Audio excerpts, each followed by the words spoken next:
welcome to a podcast series by Leaders Edge called Falling Into It. This is a podcast where young professionals share their stories and thoughts on the insurance industry as they continue to grow their careers. My name is Zach Ewell, and I am a content and marketing associate here at the Council of Insurance Agents and Brokers, and a contributing writer to Leaders Edge magazine. In this episode of Falling Into It, we meet Ben Peach, a 26-year-old associate director of digital assets at Aon. A graduate from University of Birmingham in England, Peach studied international relations, political science, and political economy. Ben shares his passion for cryptocurrency and blockchain technologies and how that led him to working in the insurance industry. Let's give it a listen. Ben, thank you for joining me today. Zach, it's great to be with you once again. So my first question, as I understand it, you worked as a crime analyst, undergraduate lead at West Midlands Police in Birmingham, United Kingdom. Did that experience have any impacts on your future career in the insurance or interest in crypto?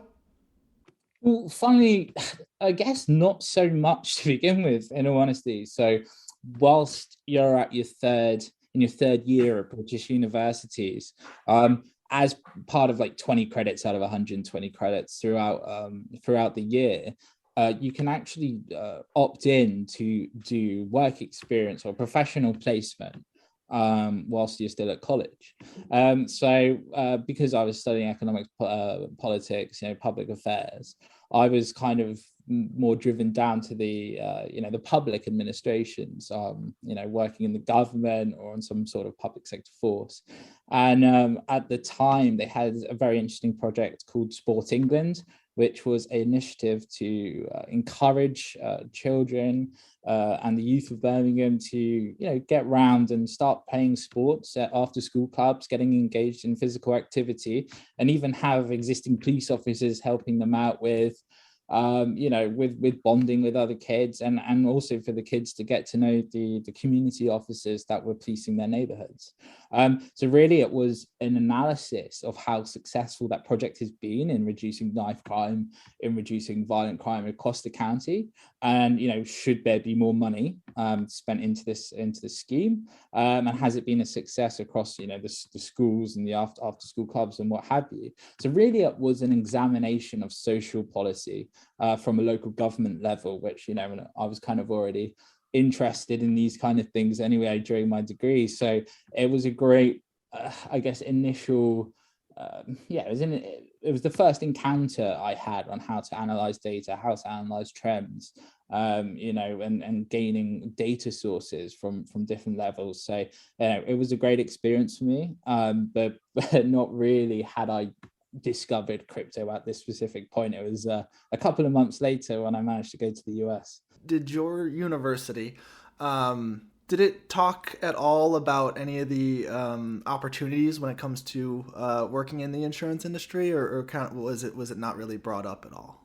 Minimal, to be honest with you. I think it was, if I looked at my course, it was a lot to do with, how do you get into economics? How do you get into business? How do you get into politics and government affairs? And it was more an overarching sector where I think sometimes insurance doesn't quite fit into business, or not necessarily into finance, but it is its own industry. And, Sure. So it's often overlooked. And I almost feel there is a perception of graduates that insurance might not be the most exciting or interesting position, but until you actually come into the industry and look at what insurtechs are doing, look at how innovative capital financing is being conducted now in COVID times, there is so much more to the story.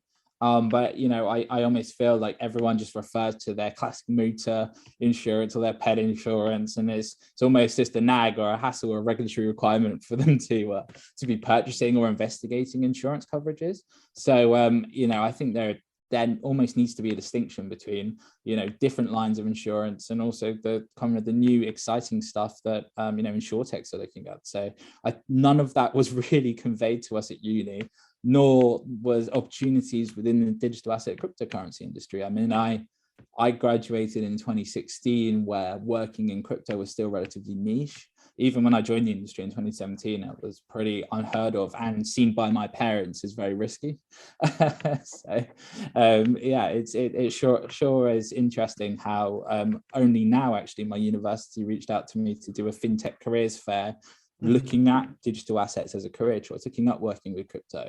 So only now can I evidence at least my old institution where I studied is actually taking an interesting look at us and inviting alumni from the sector to come speak with grads. I guess I'm interested. Have your parents' view of you working in crypto changed at all since you first got into it, or is it still kind of the same? Well, Zach, I'll tell you this. So Yes. I remember having my first conversation with my parents when I took my first job at Token Market.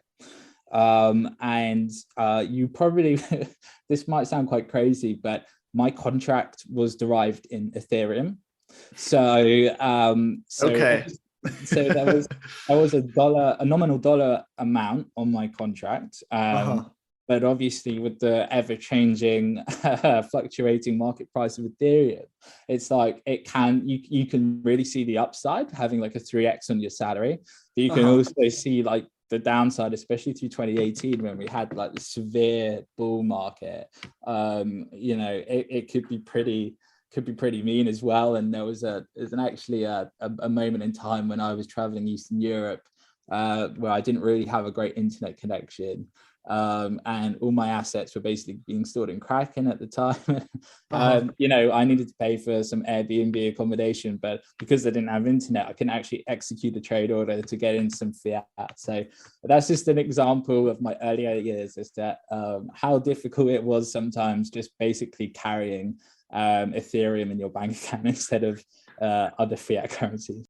So let's double down into crypto. How did you first get involved in cryptocurrency and the digital assets insurance fields? You said you first learned about crypto, or you first became interested in the US. Is that correct? Yeah, that's right. I entered a competition in my university, and it was almost like go to Harvard, join the Model United Nations, courses and what have you. But then also, I had friends out there from music school or from my own university studying out there. So I spent a bit of a prolonged time out there, like quite a few months. And part of that, in Boston, I heard some very interesting lectures in Harvard around what's going to impact our economic security. What is the future of money? Now, at this time, it wasn't necessarily just looking at Bitcoin or Satoshi Nakamoto's white paper, but it was just, exploring open finance, open banking, art as the new asset for hedge funds, etc. So it was really wide.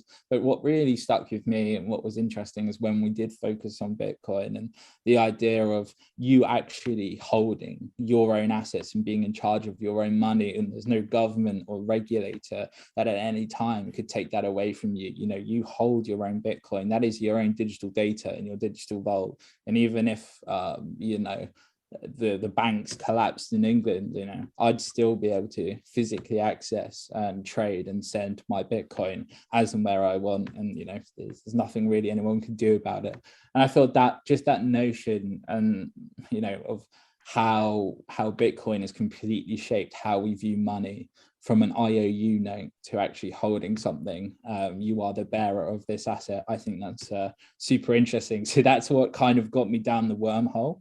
And I was kind of dabbling in and out of university with some Bitcoin and Ethereum investments. And then as soon as I saw a job opening in Cambridge, to join Token Market, to get involved in their commercials and, really be trained up from not knowing too much, being an avid fan, to being a well-versed commercial operator in the space over those 2.5 years was, something that I'm ever grateful for. And, at the time, it wasn't the normal career choice. When I looked at my other friends who either joined law firms or went into investment banking or went into the big four accountancy practices, I was always like, oh God, I think I should maybe be careful and reassess my options at times. But I stuck through it, and I've had the best of times. So yeah, it's just been a bit of a roller coaster, but an enjoyable one at that. You're now an associate director at Aon.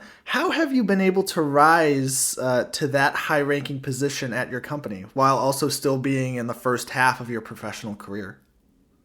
Yeah, I mean, I think when I first met some of the guys over at Aon, I was kind of in and out of Dubai at the time, and at the time I was looking for new opportunities, and really what Aon were looking for was someone not necessarily with an insurance background per se, but someone who could come in, learn the insurance, but had an underlying knowledge of blockchain technology, crypto assets, and tokenized securities, who could almost lobby the market, right? Lobby the insurance market to try and ensure newer pieces of technology that they've been hesitant before. Do thought leadership sessions, training sessions, really get stuck into understanding where capital is coming from, and how we can attract it to our wording and to the clients that we have at Aon. So really, I think that was the position that I was just coming in anyway, and what they were advertising for at the time. And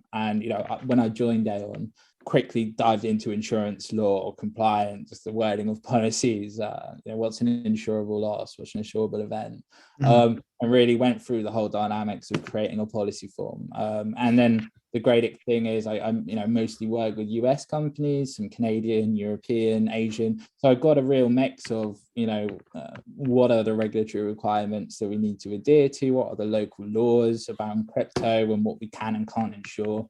So it really gave me a great understanding of the complexity of placing risks globally, right?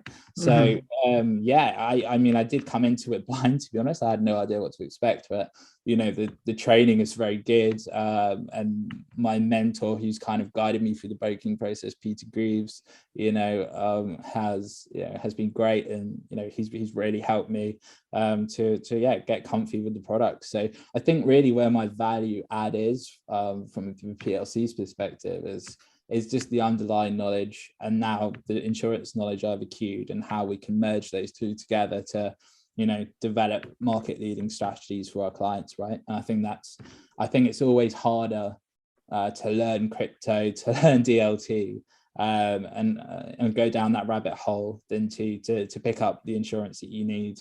So I think that's fortunately that's kind of worked out for me. How has the pandemic changed your client relationships? It's been challenging at times, to be honest, because I think from previous experience, it's always great having face-to-face contact with clients, because a lot can be said through those interactions that can be missed out on calls that may be quite important actually for Sure.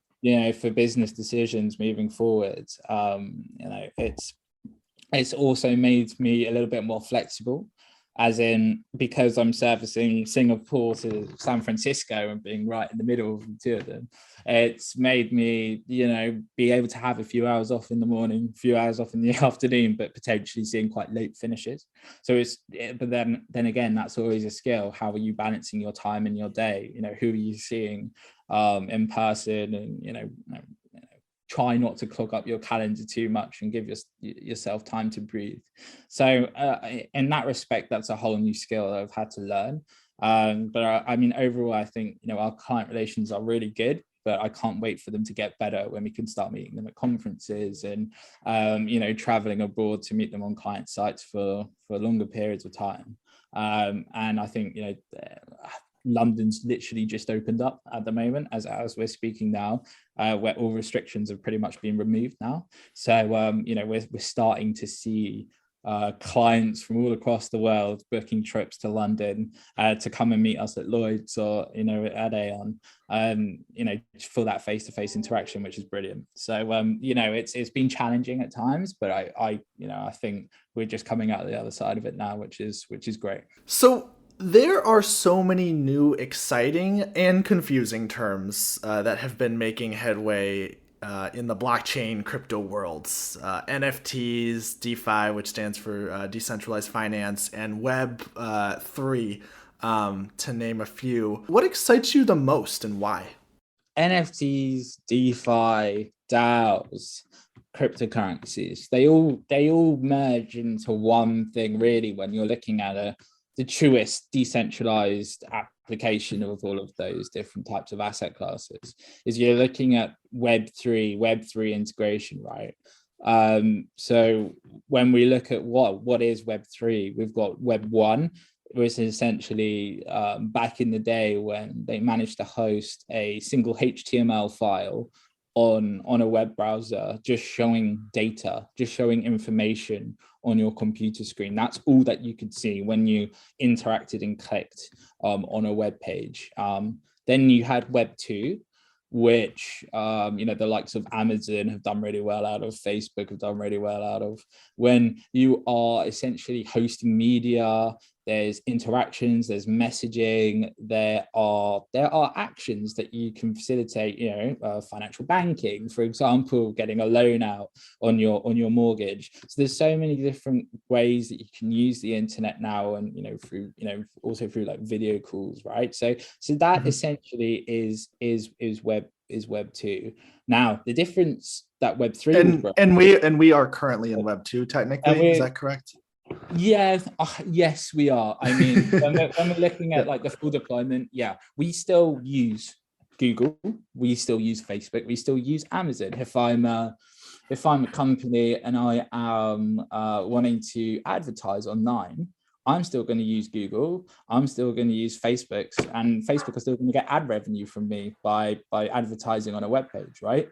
And it's really, really hard not to use Google, Yahoo, Facebook. Now I call them Meta, sorry, for advertising, and it's a great example of that, where the whole idea for Web3 is that we won't have to rely on AWS, we won't have to rely on Meta and Google to find the information we want online. It'll actually be fully decentralized. And what I mean by that is that the operators, the nodes, what powers the network will be, from our own computers, from our own phones, from other electronical appliances that you might have through the Internet of Things.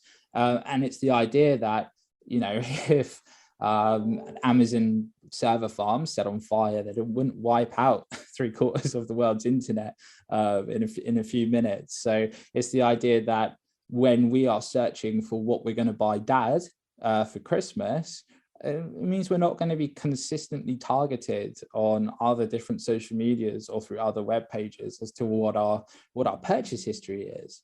And it's the whole idea behind Web3 is more financial empowerment to yourself and to the everyday man, but also it's setting a new fairer ground for smaller companies or companies that don't even exist yet to create a commerce and a new store of wealth, and also just a new economy, without having the big tech giants taking a cream off that pie, if that would make sense. So it's very, very similar to almost the ethos and what crypto is all about. It's about owning what you own, and you having full control over who can make money off what the assets that you have, right? So I think it's going to encompass NFT, it's going to encompass DeFi. Why are people going to bank with Santander, with HSBC, when they're receiving 0.001% interest increases on the cash they hold with them, when they can get 8% in their Nexo account, for example, or whatever the yield is for DeFi at the moment. So yeah, I just wanted to almost comment on, I do believe this is going to be the single most important move, but it will encompass NFTs, it will encompass DeFi and crypto assets, and they will all converge and meet and have more value in Web3 than they even currently do now. So yeah, I mean, that for me is what I'm super interested in, not just from an insurance perspective, but also from my own kind of personal political beliefs. Sure. Now, just for our viewers, when it comes to Web3, if I'm not mistaken, a lot of it relies on blockchain technology. So people shopping or going online, instead of going to Google and then search, like having Google basically give you 3 different options of like places to find a specific like brand or something like that, or something that you're looking for. Web3, as I understand it, is more of an enclosed private internet idea where you would be able to go on a website. You would have access through the blockchain and through a token, if you will. Am I correct with that? Or Yeah, no, you are correct. It's just like what type of blockchains would be using.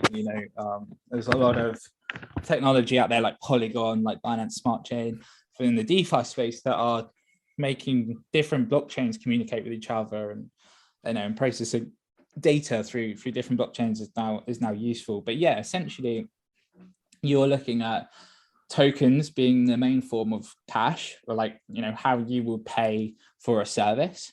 And what you will also see in Web3 is the demise or the reduction of intermediaries. So if I've paying for like a couple of plane flights to come to Florida, for example, on a credit card, when I go onto British Airways and I type in I want to buy 2 tickets, then that will go through a merchant, it will go through another bank, and it will then get passed on somewhere else. And then a little note will come to my bank to say that I need to settle my credit line.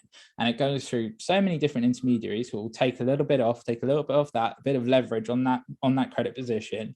And that's adding to the entire ecosystem of bad debt that financial institutions are peddling, across the board. And, that's, some of the issues that we've seen with the latest financial crashes. Okay. So I think the whole idea of Web3 is we're going to eliminate the need for credit per se. We're going to eliminate the need for having very expensive intermediaries on everything we do and everything we purchase. So consumers will save money.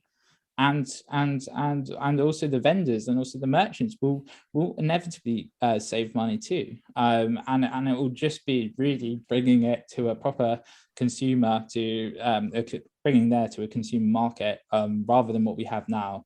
So I think for me that's pretty interesting, because what's going to happen to all the existing companies that stand in the middle, they're going to have to completely reshift their their business. How do we still remain relevant here? So I think just all of these questions is very interesting, and it's almost going to shift the entire internet on its head, especially as we know it, right? And I think that's something that we've never seen before, and we don't know how that will pan out. Definitely. Thank you for that clarification. Now let's switch back to personal. Do you have any is there a next big step that you're looking forward to in your career, or like a goal that you're working towards? I mean, yeah, I think I'm really enjoying the insurance industry at the moment. I think there's because it's such a reactive industry rather than a proactive industry.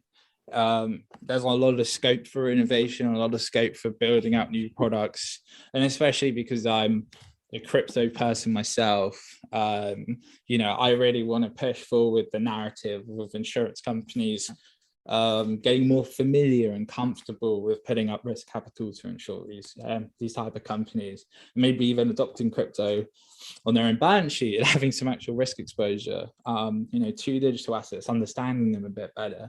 So I almost feel that's my mission in itself, is to provide insurance markets, and some the notion that actually not all digital assets are bad, and here's how you can adopt them, here's how you can build products on them, and here's how you can generate yield and profit off them, and maybe look how to digitize insurance contracts, right? Can we use smart contracts? Can we use blockchain technology to guess whether there's a claim or understand where loss events occur, where currently our actuaries and our analysts can't? So I think that's the agenda I want to push, and I'll take it as high as I can, and hopefully rise the ranks as fast as I can. But yeah, probably remaining in Aon for the foreseeable, for sure. Sure, definitely. Well, Ben, you definitely have your plate full. I can say that for sure. Well, I thank you for taking some time to talk with me today. That's not a problem. It was a pleasure. Thank you very much. Thank you for listening to Falling Into It. Please listen to more of our podcasts and content at leadersedge.com, Spotify, Apple Podcasts, or on SoundCloud. Till next time, I'm Zach Ewell. Have a good one.